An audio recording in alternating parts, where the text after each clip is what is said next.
नमस्कार, सुप्रभात दोस्तों और प्यारे बच्चों। मैं विकास कुमार और आपके अपने यूट्यूब चैनल में स्वागत है। जैसे कि हमारा जो थर्ड चैप्टर है केमिस्ट्री का, धातु एंड अधातु चल रहा है। ठीक है, आज हमारा एक नया टॉपिक है अम्ल राज। ठीक है, अम्लों का राजा। एक बात हो रहा है, अम्ल राज और अम्लों का राजा दोनों ही अलग अलग हैं। कभी भी आप इनको एक जगह मत जोड़ने की कोशिश कीजिए। जो अम्ल राज है और एक है अम्लों का राजा। अगर आपसे एग्जाम में अम्लों का राजा पूछा जाता है तो भैया H2SO4 होगा।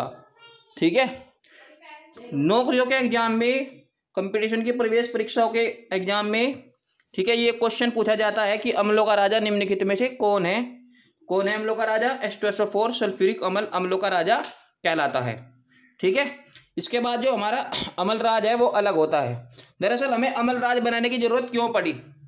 ठीक है, इसको केवल आप यहीं से सुनिएगा, क्योंकि मैं आपको फोटोज में केवल डेफिनेशन ही बताऊंगा, इसकी सारी बात नहीं बताऊंगा। ठीक है, मैं सभी बात यहाँ आपको बताता हूँ, लेकिन जो शॉर्ट बात होती है वही आपको फोटो में प्रोवाइड कराता हूँ, तो आप यहाँ ज़रूर सुनिए। और एक बात हो रहा है, वीडियो को बीच में आपको नहीं छोड़ना है, क्योंकि अगर आपने बीच में वीडियो को छोड़ा तो अम्ल राज को भैया हमेशा के लिए राजा ही बना दोगे। आपके दिमाग में बिल्कुल भी ये नहीं आएगा।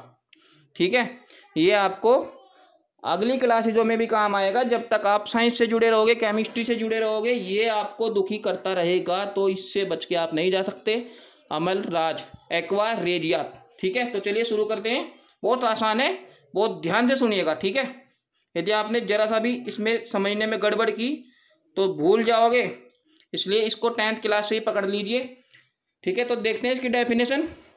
इसके अकॉर्डिंग 3 भाग HCl, 3 भाग HCl व 1 भाग HNO3 व 1 भाग HNO3 को गर्म करने पर या मिक्स करने पर प्राप्त होने वाला अम्ल क्या कहलाता है? अम्ल राज कहलाता है, एक्वा रेजिया कहलाता है। कई बार आपसे परीक्षा में ये भी पूछा जा सकता है, बहुविकल्प प्रश्न में, मल्टीपल चॉइस में, कि निम्नलिखित में से अम्ल राज के लिए, ठीक है, HCl व HNO3 का क्रम होगा या अनुपात होगा, तो कौन सा अनुपात होगा? 3:1। यानी कि 3 लगा हुआ है ना यहाँ HCl के सामने, तो 3, और जो आपका HNO3 है उसके सामने कुछ भी नहीं है तो 1 मान लीजिए, तो कितना होगा? 3:1। ठीक है, इसका जो अनुपात है 3:1 होगा। ध्यान रखिएगा इसको। अब बात करते हैं किसकी जरूरत हमें क्यों पड़ी। अभी मैंने आपको बताया था कि इसकी जरूरत हमें इसलिए पड़ी कि आपके पास सोना, चांदी, प्लेटिनम जो हार्ड धातु होती है, वो जो जल्दी सी आसानी के, ठीक है, जो HCl है, H2SO4 है, उनके साथ क्रिया नहीं करती। मान लेते हैं आपके पास H2SO4 है, तेजाब है, और आपको इसका एक कंपाउंड बनाना है तेजाब का, सोने का, Au का। ठीक है, Au किसका सूत्र होता है, फॉर्मूला होता है सोने का, गोल्ड का। ठीक है, तो भैया ये जरूरी नहीं है कि इसके साथ क्रिया करेगा। तो आप ये सोच रहे होंगे कि सोने का यौगिक आप कैसे बनाओगे, तो इसके लिए ही हमें अम्ल राज की जरूरत पड़ी। दरअसल जो हमारे हार्ड मेटल होते हैं, हार्ड धातु होते हैं, कठोर धातु होते हैं, उनके लिए हमें अम्ल राज को प्रयुक्त करना पड़ता है। मतलब HCl को भी लेना पड़ता है एक ही विक्रिया में, और HNO3 को भी लेना पड़ता है। ठीक है, एग्जाम्पल के लिए आपको सोने का यौगिक बनाना है, तो क्या करेंगे आप? सोने को यहाँ ऐड कर देंगे। इसके बाद क्या करेंगे? इस समीकरण को संतुलित कर लेंगे, और आपको जो बनाना है, क्या बनाना है?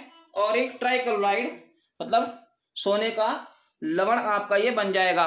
समीकरण को संतुलित कर सकते हो, एक NO भी निकल जाएगा और एक आपका वाटर जल भी निकल जाएगा। आप देख पा रहे होंगे अभी अणुओं की संख्या भैया बराबर नहीं है। किस किस की नहीं है? HCl की भी नहीं है, चलो सॉरी Cl की तो पूरी है, किसकी नहीं है? H की। H के कितने हैं यहाँ? 3, और एक ये 4, और H के इधर कितने हैं? 2, तो यहाँ आप 2 लगा लेंगे, 2 दूनी 4 हो जाएगा। और आपका जो O है, O के कितने हैं? 3, इधर 2 ये, और एक ये 3, सभी के पूरे हो जाएंगे। समझ में आ गया होगा ये। इसके बाद देखते हैं, अब ये जो आपका, ठीक है, सोने का लवण है, इस सोने के लवण को अगर आप फिर से HCl के साथ गर्म करते हो, ये अलग बात है, हमें सिर्फ इससे मतलब है। ठीक है, इस समीकरण से हमें मतलब है। ये एग्जांपल बता रहा हूं मैं आपको। डेफिनेशन में आप क्या लिखोगे?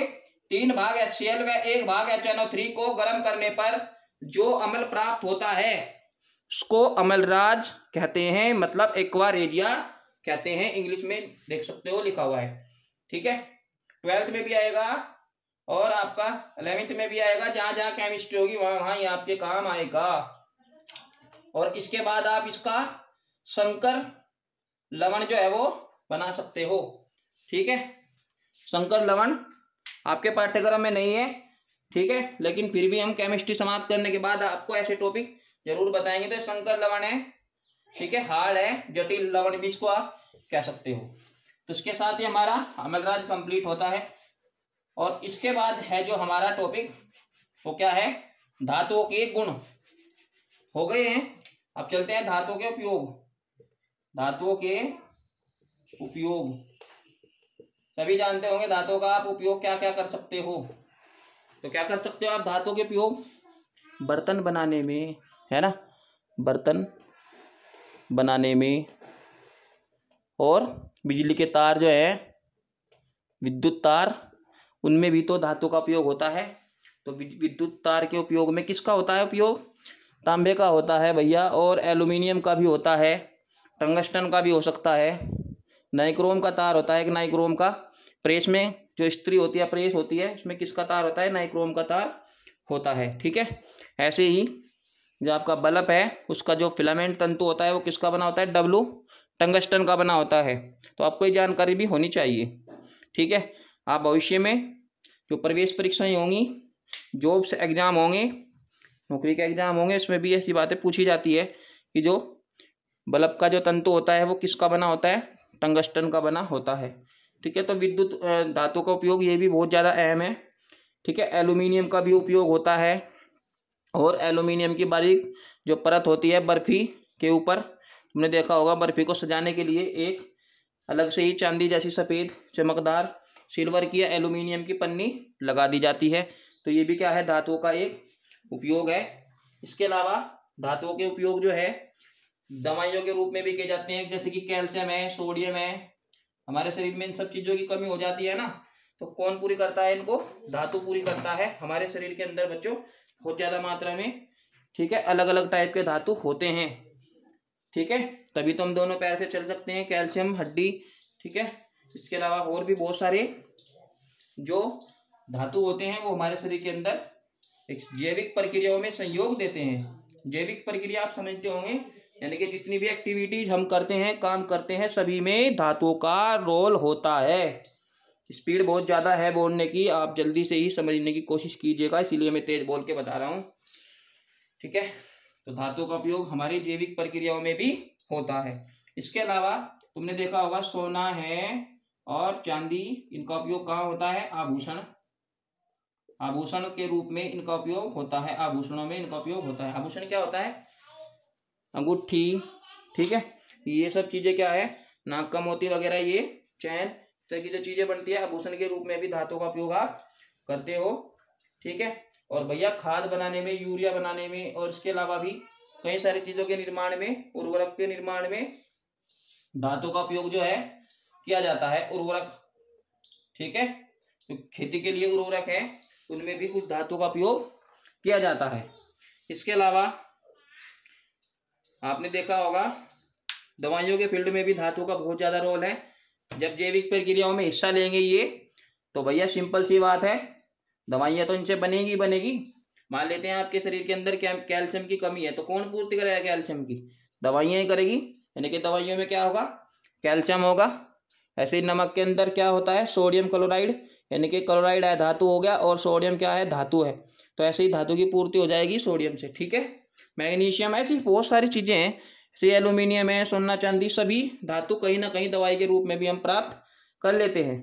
तो ये होता है, ठीक है, धातुओं के उपयोग। अब आप समझ गए होंगे और भी ऐसी बहुत सारी धातु है, जैसे पीतल है।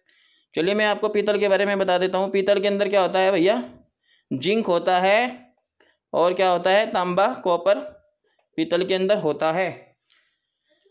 ठीक है, आप जरूरी तो नहीं है, लेकिन आप फिर भी जान लो कि पीतल के अंदर जो रासायनिक संगठन होता है किसका होता है, कॉपर का और जिंक का। कॉपर 60% होता है और जिंक 40%, 40% जिंक होता है। ठीक है, बहुत बढ़िया बात है, इसको नोट कर लीजिए। पीतल में जो रासायनिक संगठन होता है जिंक का और कॉपर का होता है।